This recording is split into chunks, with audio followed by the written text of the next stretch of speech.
दोस्तों स्वागत है आपका डे 3 के साथ में। आज प्रॉपर सॉलिड स्टेट पे हम लोग बातचीत करने वाले हैं। काफी कुछ डिटेल में आपको समझाएंगे 6th सेमेस्टर की फिजिक्स।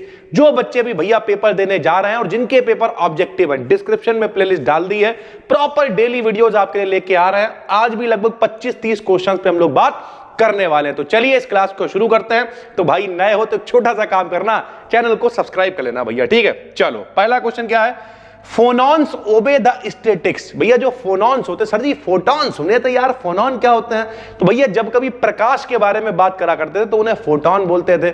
ऐसे ही एनर्जी की बात करेंगे भैया, ठीक है, ध्वनि की, साउंड की बात करेंगे तो उसी तरीके से जो साउंड के लिए हम लोग इस्तेमाल करेंगे वर्ड, वो भैया फोनॉन्स कहलाएगा।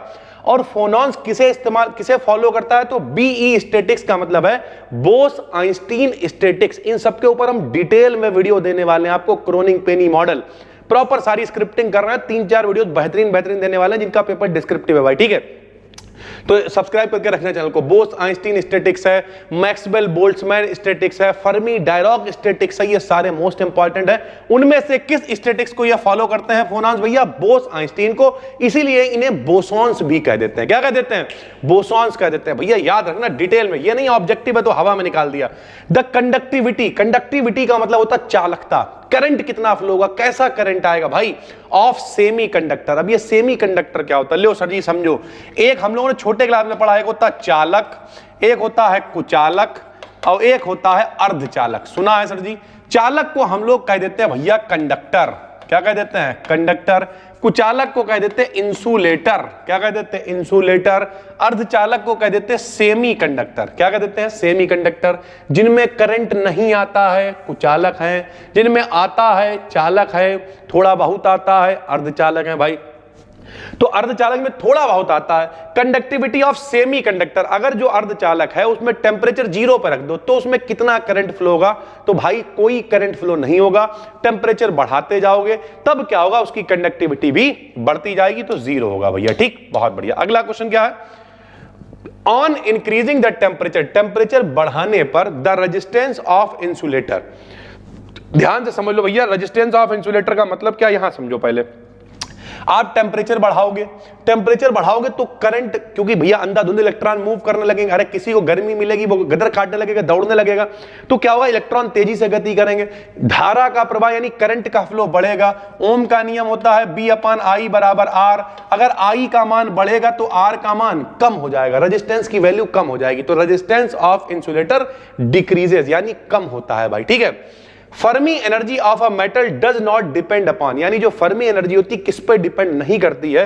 तो भैया shape and size of conductor, यानी कंडक्टर का मतलब समझते होगे आप लोग, मेटल भाई, ठीक है। कंडक्टर मेटल कह लो, कंडक्टर कह लो, बात है कि ये सोना है, चांदी है, सारी धातुएं हैं, सारी मेटल है और इन सब में करंट भी आता है। तो उसका शेप कैसा है, साइज कैसा है, इस पे फर्मी एनर्जी डिपेंड नहीं करेगी भाई, ठीक। अगला क्वेश्चन क्या है? अगला question, the materials whose balance band are partially filled are called. जरा ध्यान से समझना, यहां पे 3 तरीके के भैया सब्सटेंस हैं। एक क्या है भाई? एक है कंडक्टर, सभी को पता है, चालक मतलब कंडक्टर सर जी, ठीक है। एक क्या है? एक है भाई सेमी कंडक्टर। एक तो कंडक्टर हो गया भाई, एक क्या हो गया? सेमी कंडक्टर हो गया, और एक क्या हो गया? इंसुलेटर हो गया। अब इसमें जो बैंड थ्योरी है, बैंड सिद्धांत क्या कहता है कि 2 तरीके के बैंड होते हैं। कैसे होते हैं? एक होता है बैलेंस बैंड और एक होता है कंडक्शन बैंड, ठीक है। जब कभी बैलेंस बैंड और कंडक्शन बैंड में बहुत कम गैप होएगा तो भैया आराम से इलेक्ट्रॉन यहां से यहां चला जाएगा तो वो कंडक्टर कहलाएगा। सेमी कंडक्टर में थोड़ा ज्यादा गैप होगा, इसे फॉरबिडन एनर्जी गैप कहते हैं भाई, ठीक है।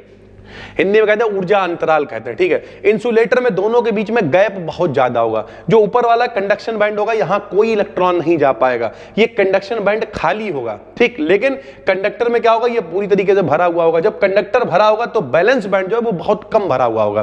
तो जो पार्शियली फिल्ड का मतलब बहुत कम भरा होता है बैलेंस बैंड, किसमें? कंडक्टर में। कंप्लीटली फिल्ड इसमें क्या होगा? ये जो कंडक्शन बैंड होते हैं ऊपर वाले, कंडक्शन बैंड समझते हो, चालन बैंड। बैलेंस बैंड का मतलब संयोजी बैंड। कुछ बच्चे हिंदी वाले में विचार है तो बीच बीच में हम बताते हुए चलते हैं भाई, ठीक। द एनर्जी गैप, जिस गैप की हम लोग बात कर रहे थे, इन सेमी कंडक्टर कितना होता है गैप? तो भैया 1 EV होता है। EV मतलब इलेक्ट्रॉन वोल्ट। इलेक्ट्रॉन वोल्ट आपको पता है, एक इलेक्ट्रॉन को एक बिंदु से दूसरे बिंदु तक ले जाने में जितना कार्य करना पड़ता है उसे ईवी कह देते हैं, इलेक्ट्रॉन वोल्ट भाई, ठीक है। द स्पिन ऑफ फोनॉन, फोनॉन की स्पिन कैसी होती है? जीरो होती है, कोई स्पिन नहीं भैया, ठीक है। इलेक्ट्रॉन की स्पिन हम लोगों ने पढ़ी थी क्लॉकवाइज एंटी, फोनॉन की कोई स्पिन नहीं, zero spin. Kronig Penney model most important, जिन बच्चों के पेपर भैया डिस्क्रिप्टिव है, ठीक है, क्रोनिंग पेनी मॉडल याद कर लेना, पेपर में जरूर आएगा। तो क्रोनिंग पेनी मॉडल क्या है? तो नियरली फ्री इलेक्ट्रॉन मॉडल है, ये भी लगभग फ्री इलेक्ट्रॉन पर ही काम करता है भाई, ठीक है। The effective mass of an electron, यानी जो इलेक्ट्रॉन का इफेक्टिव मास होता है वो कैसा हो सकता है? तो पॉजिटिव हो सकता है या फिर नेगेटिव हो सकता है इंफिनिटी की तुलना में भाई, ठीक। द कंडक्टिविटी ऑफ सेमीकंडक्टर्स, जो कंडक्टिविटी होती है सेमीकंडक्टर की, अभी बताया अगर टेंपरेचर जीरो है तो कंडक्टिविटी जीरो, इनमें करंट फ्लो नहीं होगा, लेकिन टेंपरेचर बढ़ाओगे तो भैया फिर क्या होगा? इसमें कंडक्टिविटी बढ़ेगी। तो increases with rise in temperature, यानी टेंपरेचर बढ़ने के साथ साथ कंडक्टिविटी बढ़ती है भाई, ठीक। होल इज अ, होल क्या है? सभी को पता होना चाहिए भैया, होल क्या होता है? दो चीजें हम लोगों ने 12th में पढ़ी हैं, एक क्या होता है? इलेक्ट्रॉन, एक क्या होता है? होल, जिसे हम लोग हिंदी में भाई कोटर कहा करते थे। इलेक्ट्रॉन के ऊपर माइनस होता था, कोटर के ऊपर प्लस हुआ करता था। एन टाइप, पी टाइप, ये सब सुना हुआ। पी मतलब पॉजिटिव, इसमें होल हुआ करता था। एन मतलब नेगेटिव, इसमें इलेक्ट्रॉन हुआ करता था। तो होल क्या है? अब पॉजिटिव चार्ज पार्टिकल, एक पॉजिटिव चार्ज पार्टिकल है भाई, ठीक है। The energy gap of for semiconductor, जो एनर्जी गैप होता है सेमीकंडक्टर के लिए, वो क्या होता है? Is then that of for an insulator, यानी इंसुलेटर की तुलना में एनर्जी गैप कम होगा या ज्यादा होगा? तो सीधी सी बात है भैया, कंडक्टर में सबसे कम होएगा, सेमीकंडक्टर में उससे ज्यादा, इंसुलेटर में सबसे ज्यादा होगा तो स्मॉलर होगा, यानी इंसुलेटर से कम होगा भाई, ठीक। The conduction band of an insulator, जाहिर सी बात भैया अभी हमने आपको बताया कि इंसुलेटर में मतलब कुचालक, इसमें धारा का प्रवाह होएगा ही नहीं। तो नीचे बैलेंस बैंड है, चालन बैंड है, सॉरी संयोजी बैंड है, ऊपर कंडक्शन मतलब चालन बैंड है, यहां से यहां बहुत दूरी होगी, कोई इलेक्ट्रॉन कंडक्शन बैंड में जाएगा ही नहीं, यानी ये खाली होगा कंडक्शन बैंड। किसके केस में? इंसुलेटर के केस में।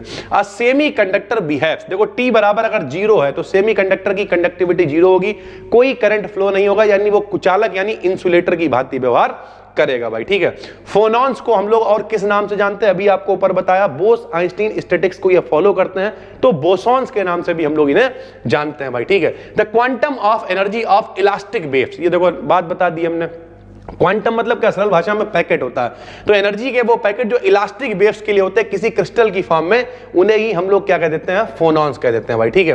The density of states is proportional to the, यानी जो घनत्व होता है स्टेट्स का वो किसके समानुपाती, किस पे निर्भर करता है? तो e की पावर 1/2 बोले तो अंडर रूट ई, सरल भाषा में। हाफ पावर का मतलब क्या होता है सर जी? हाफ पावर का मतलब होता है अंडर रूट भाई, ठीक है। उसके बाद रेशियो ऑफ फर्मी एनर्जी, यानी जो फर्मी एनर्जी है और फर्मी टेम्परेचर, इसके रेशियो को क्या कहते हैं? तो इसके रेशियो को बोल्ट्जमैन कांस्टेंट कहते हैं सर जी, के से लिखते हैं। The conductivity of conductor, conductor की जो कंडक्टिविटी है वो जाहिर सी बात है with increase of temperature, temperature बढ़ने के साथ घटेगी। ध्यान से समझना, जो सेमी कंडक्टर उसकी पहले से कम है, टेम्परेचर बढ़ाओगे तो बढ़ेगी, लेकिन जो कंडक्टर है उसकी पहले से ही कंडक्टिविटी बढ़ी हुई है, उसका टेम्परेचर अगर बढ़ा दोगे तो फिर क्या होगी? वही वाली बात नहीं, एक पहले से परफेक्ट व्यक्ति है जो बिल्कुल बेहतरीन काम कर रहा है, तुमने उस पर टेम्परेचर बढ़ा दिया। मान लिया कोई बढ़िया मिस्त्री है, तुम उससे कह रहे हो काम नहीं कर रहा, हाँ भाई, उसकी छाती में मूंग दल रहा तो क्या होगा? वो कहेगा जाओ करा लो फिर काम, तो उसकी कंडक्टिविटी कम हो जाएगी। लेकिन जो मान लिया अभी सेमी मिस्त्री है, सेमी कंडक्टर है, उसकी छाती पे खड़े रहो, वो डरेगा यार अभी हम पूरी तरीके से मिस्त्री भी नहीं है, अब यार हमारी छाती पर भगाना, तो उसकी कंडक्टिविटी बढ़ेगी। जो मेन मिस्त्री है वो तो हड़का दे, तुम चलो अच्छा किसी और से करा लो जाके, वो वाला मामला ना भाई। सेमी का मतलब ही क्या? पूरी तरीके से कंडक्टर बनने की प्रोसेस में है, उसे सेमी कंडक्टर कह देते हैं। आपके गली मोहल्ले जैसे हमारे यहाँ 2 लोग काम करते हैं, एक प्रॉपर मिस्त्री है, एक सेमी मिस्त्री है। लेकिन अगर हम उनसे कहते हैं भैया तुम सेमी मिस्त्री हो, तो वो कहेंगे सेमी, नहीं समझ पाएंगे ना, तो उन लोगों से चर्चा नहीं करनी, अपने समझने के लिए भाई, ठीक है। उसके बाद ऑप्टिकल वाइब्रेशन, जो ऑप्टिकल जब भी बढ़ रहा है तो प्रकाश से रिलेटेड है, वो ऑप्टिकल वाइब्रेशंस आर प्रोड्यूस्ड, यानी जो उत्पन्न होते हैं in the vibrations of 1D diatomic linear lattice, ठीक है। तो जो किस में प्रोड्यूस होते हैं, मतलब ध्यान से समझो पहले हम यहाँ पे कहना क्या चाह रहे हैं। ऑप्टिकल वाइब्रेशंस यानी प्रकाशीय जो कंपन है, आर प्रोड्यूस्ड यानी प्रोड्यूस होते हैं इन द मतलब किस में? तो vibrations of 1 dimensional diatomic linear lattice, यानी 2 परमाणु वाला जो डायटोमिक 1 डायमेंशनल होगा, सिर्फ लंबाई में होगा, चौड़ाई ऊंचाई में नहीं होगा, उसमें प्रोड्यूस होंगे। कैसे? ऑप्टिकल वाइब्रेशंस प्रोड्यूस होंगे भाई, ठीक है। तो लगभग 23 ऑब्जेक्टिव क्वेश्चंस हमने यहां पे कवर करे हैं, जो लोग पहली बार देख रहे हो भाई, ठीक है। लाइट भी बिल्कुल सही टाइम पे गई है भाई, ठीक है। लाइट ऐसा यहाँ पे होता रहता है, हम लोग यूपी में रहते हैं, तो ध्यान से समझो, जिन्होंने पहले दिन देखा था लगभग हमने 70 के करीब विकल्प पकड़े थे, दूसरे दिन लगभग 35 के करीब विकल्प पकड़े थे और आज लगभग 25 के करीब, यानी 70, 25, 105, 35 और 25 और लगभग 130 के करीब विकल्प आपके पास पहुंच गए हैं। आपको करना ये, अगर पहली बार देख रहे हो और पेपर देने जा रहे हो सकता है अभी कुछ लोग आज ही देख रहे होंगे, कुछ लोग होली के बाद देखना शुरू करेंगे, कुछ लोग पेपर के एक दिन पहले ये प्लेलिस्ट देख रहे होंगे। तो आपको करना क्या है, आपको सिर्फ ये करना, जो डिस्क्रिप्शन में प्लेलिस्ट है उसे भगा भगा के पूरी देख डालो। फायदा क्या होगा, सब कुछ नजर में आ जाएगा, बस सुनने में आ जाएगा सब कुछ। फिर जब आप पेपर में जाके टिक लगाओगे तो कहोगे हाँ सर जी ने ये बात कही तो थी, या ये बात कही तो थी, ये बात कही, तो जाना पहचाना लगने लगेगा, आप आराम से टिक लगा पाओगे और अच्छे नंबर ला पाओगे। ये पीडीएफ आपको कहां मिलेगी, टेलीग्राम पे मिल जाएगी। टेलीग्राम पे जाके आप BDKD BSc सर्च कर लोगे, वहां पे पीडीएफ मिल जाएगी, या फिर डिस्क्रिप्शन में लिंक पड़ा हुआ, वहां पे प्रॉपर कोर्स बना रहे हैं। कुछ बच्चे कहते हैं सर जी बड़ा धीमी स्पीड है, भाई अच्छा कंटेंट बनने में टाइम लगता है, लेकिन हाँ देर आए हैं दुरुस्त हमेशा आते हैं, बेहतरीन कंटेंट आपको ला के देंगे पेपर से पहले। तो चाहना तो एप्लीकेशन पे क्लिक कर लेना, बाकी सारा कंटेंट यहां पे लेके आ रहे हैं। हम मिलते हैं आपसे एक और वीडियो में, तब तक के लिए धन्यवाद, थैंक यू।